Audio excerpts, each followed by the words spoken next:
Hey, what's going on? You know who it is. You know what it is. This your boy Tan. All right, so I wanted to talk about this particular subject.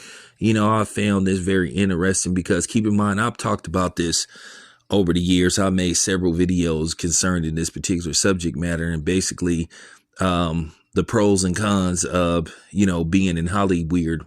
Most of the time, it's more cons to the pros than it is pros to the cons. A lot of time these pros get conned in Hollywood. I know a lot of times people talk about, oh, well, look how much money they have doing this, doing that. But, it's a lot of times over a process. And then sometimes you have to wonder behind the scenes, what did they have to do? How far did they have to go to compromise themselves to reach a certain plateau?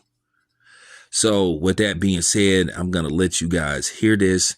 And, you're going to find this interesting. I'm going to break this down for people that don't understand how this works. And then, like I said before, I'll let you guys voice your opinion in the comment section. So just take a listen. $12,000 for doing Hustle and Flow. And then on top of it, with Paramount, instead of putting my name as Terrence Howard performing the songs, they put performed by DJ.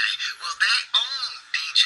So guess what? The performance royalties went to Paramount. They didn't go to Terrence Howard. They went $12,000. That's all I ever made from Hustle and Flow.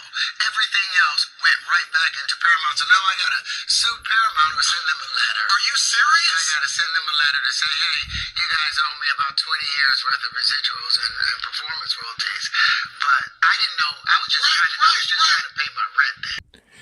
All right. So in case you didn't know, that was Terrence Howard, who went on to star in, a cult classic called Hustle and Flow, where he played basically a pimp and small time, dealer, inspiring to be a rapper. Now, this movie was made on a very shoestring budget by Hollywood standards of $2.3 million. It was shot in Memphis, Tennessee, if I'm not mistaken. It takes place in Memphis. I think it was shot primarily in Memphis.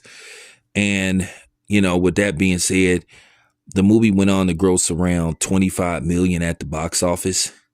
So the movie was very successful based off, the budget margin and the profit margin.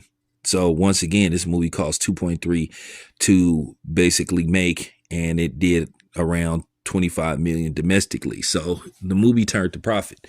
You would think based off, what the movie did at the box office, Paramount would have been willing to, issue out some bonuses. But, that's the industry for you. It always comes down to them thinking they doing you a favor.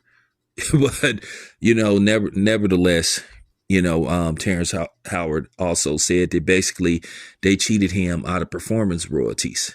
Basically, instead of saying performed by Terrence Howard, since they owned, the rights to the movie, they said performed by DJ, which was a fictional character, in the movie.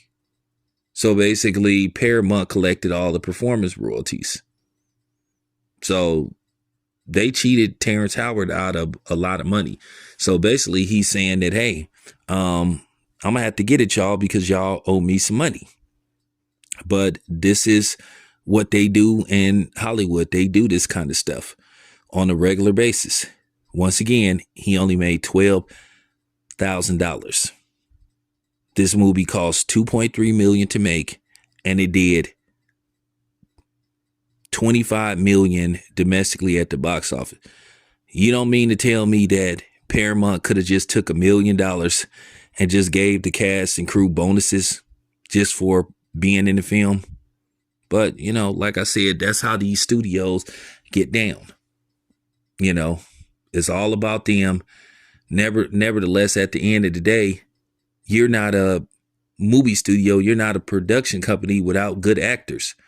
Now, keep in mind, Terrence Howard went on to be nominated for an Oscar for that film. Now, he didn't win. I forgot who he lost to that particular year, but he didn't win. The movie landed 3-6 Mafia a Oscar award for basically the song "It's Hard Out Here for a Pimp." Now they wrote the song, they wrote the song, but it's unfortunate they do this kind of stuff.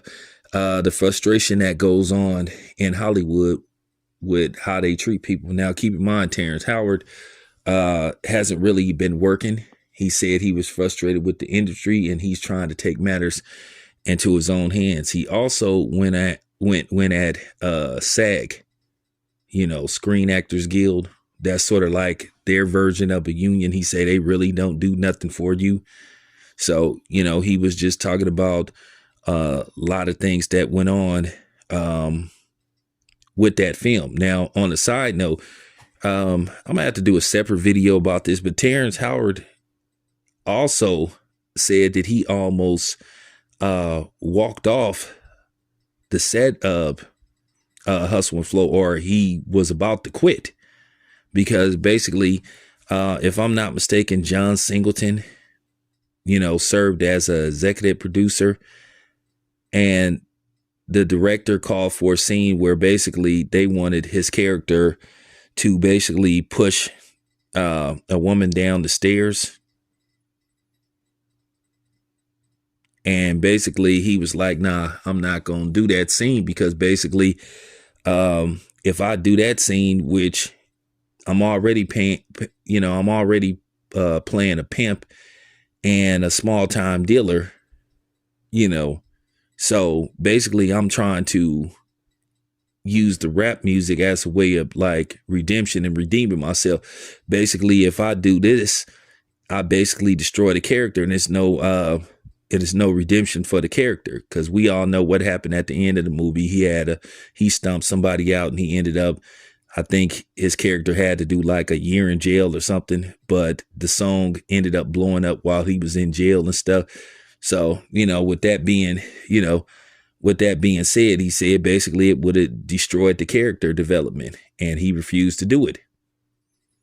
And he basically threatened to walk off the set. And I guess they were so far in production to where they couldn't replace his character, so basically he ended up having his way, and they decided not to do the scene. Now, I don't know if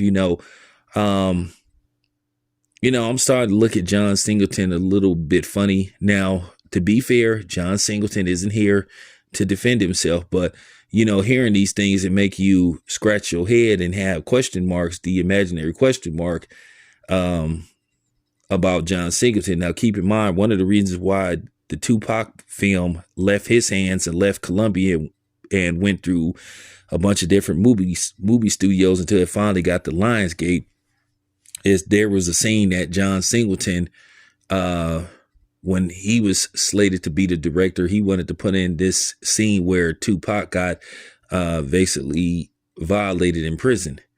And at the time, the family of Tupac wasn't going for it. And, they threatened to take legal action against Columbia and John Singleton and all that stuff, because Columbia Pictures was going to do the movie at first. And basically, to make a long story short, Columbia wiped his hands of the project, and then eventually Lionsgate ended up with it, so that's that. But kudos to Terrence Howard for basically putting his foot down and saying, no, I'm not going to do this. No, not today. But anyway, let me know what you guys and girls think. Thank you for listening to this video, but let me know what y'all think. It's your boy Town. I'm out.